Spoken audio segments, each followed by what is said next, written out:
Alright, hello and welcome to Let's Play yet another no-name MAME game. So today's no-name... Oh look, it's Semicom! And look, their creature logo has evolved. I swear. Now it looks like Keldeo. So, with that being said, today's game is... How do you pronounce a thing with that many X's? So, we've got a three-parter right here, and right now, let's start with Cookie and Bibi right away. Does this look familiar to anyone? That's right. If for some reason you've memorized the menu layouts of Puzzle Bobble, you'd recognize immediately that this game is based entirely on Puzzle Bobble. And so, in the common parlance, this is a Puzzle Bobble clone. Although, now at the bottom, instead of an ambiguous little dinosaur, we've got a nice, furry, cute squirrel. I don't know. Personally, I could deal with the squirrel a bit better than the weird, abstract dinosaur thing. But, yeah, at the end of the day, it's all Puzzle Bobble. So, in case you're not familiar with the mechanics of Puzzle Bobble, it's akin to most match 3s in that you do want to match things, but it's a little different in that when you match things, if they're holding anything up, then they can fall down. That sounds like a simple idea in practice, but it lends to really tricky things. So, right now we go for the soccer balls. Bam, everything falls. But not all the shots are quite as easy as that. Sometimes you've got to, like, risk a lot to make a shot. And it kind of gets to you, especially with the two-player mode. It's a constant risk versus reward mechanic where you gotta balance, like, dropping a ton of garbage on the other guy versus not dying. Right now we're in the puzzle mode, which is one player and kind of very, very more relaxed than the versus. It's nice, it's peaceful, it's calm. It's also gonna get pretty darn hard. Like, all you need to do is miss a couple and then, yeah. +2, in the first stage, you probably saw it, it lets you know where your shots are gonna go. Not after. It kind of... That's actually most of the difficulty of Puzzle Bobble, is not quite knowing where your shots are gonna go, and so you gotta make those informed choices and just risk it all. Nice. So if I remember correctly, the original Puzzle Bobble used weird colored orbs, and this one seems to be using various sports paraphernalia, although last time I checked, barrels weren't part of any regulation sport. So we could continue the one-player mode and just go on and on and on, but it's gonna go kind of like that. Let's go into Versuses.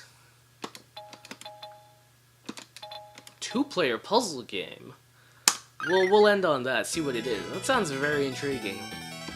So right now we're playing Versus, and you might recognize the dragon from some of their pop... Whoa, come on there, dragon.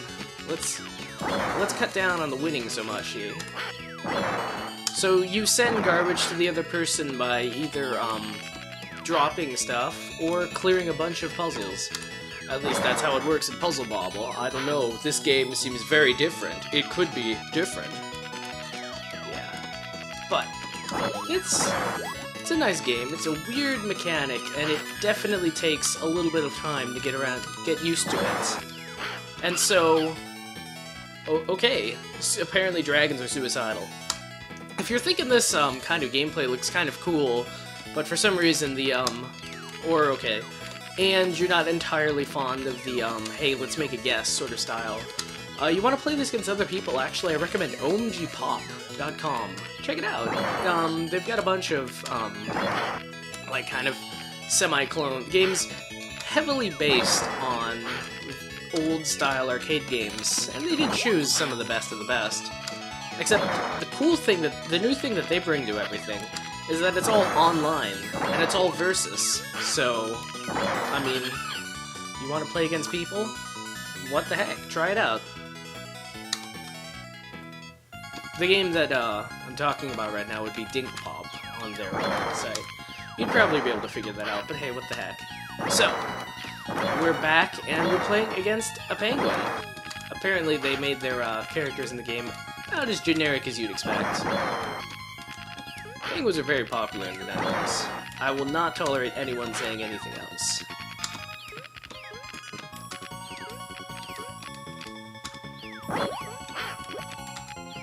The music is nice. It's a little simple, but what the heck. Actually, it's not even that simple. Because, I mean, I've heard worse.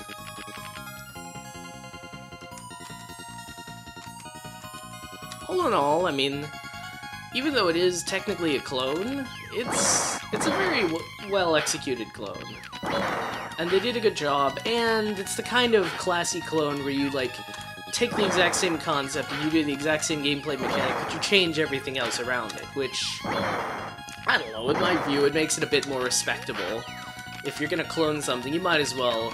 It's like when you were a kid in writing class, and the teacher always said, don't quote exactly. So what you would do is you would say exactly what they said, but you'd change a couple words around it. You'd say, oh, but I said it in my own words. Evidently, this is very important to middle school English teachers. But yeah, it's kind of like that, where if you, quote, say it in your own words, and you change enough things, then all of a sudden you can claim ownership of it. And I feel like that's kind of what they did here. They changed everything, and then they ended up with a nice, cool thing. Oh, come on. A nice thing about Puzzle Bobble that is very underappreciated, it's very easy to kill yourself. And, I mean, at first this sounds like a crazy weird thing, like, why would you want to kill yourself in a game? Well, sometimes you just want to get out of this arcade game and play another arcade game. Yet for some reason you don't want to leave it running. But no, I don't know, it's a small thing that you don't appreciate often in games. But when it happens, you're glad that it's there. So, let's see what the vaunted two-player puzzle game is. Oh my gosh.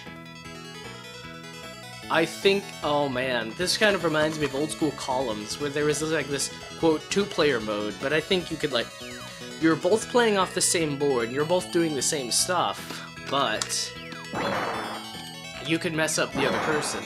But you were technically cooperating, so you wouldn't want to. But you would anyway.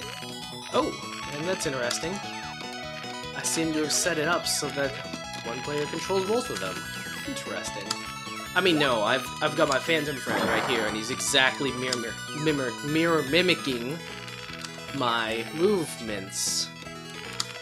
Like a mirror mimic. It's a thing, I swear. Okay, that was pretty cool. The two bombed at each other and they exploded. Oh man, you're gonna thank me later, squirrel. Oh wow. That actually seems really cool. I want to try this out sometime, like a two-player co-op Puzzle Bobble. That is actually really cool. I kind of like Semicom, because their last puzzle game, it was weird. It like controlled like Magical Drop, but the bubbles behaved like Puzzle Bobble in that like you make 3 and then they fall. It was a weird game, but I liked it just for the mashup of styles, just to see like how it would play out. And I'm kind of glad that this doesn't disappoint. Oh, and then the loser has to... Oh, that's hilarious. And then the loser has to put in another coin to continue. Oh, that's evil, and yet at the same time, that's genius. Semicom, I think I love you. And on that note, well, we can at least wait for the countdown. But, on that note, this cat's got a scat.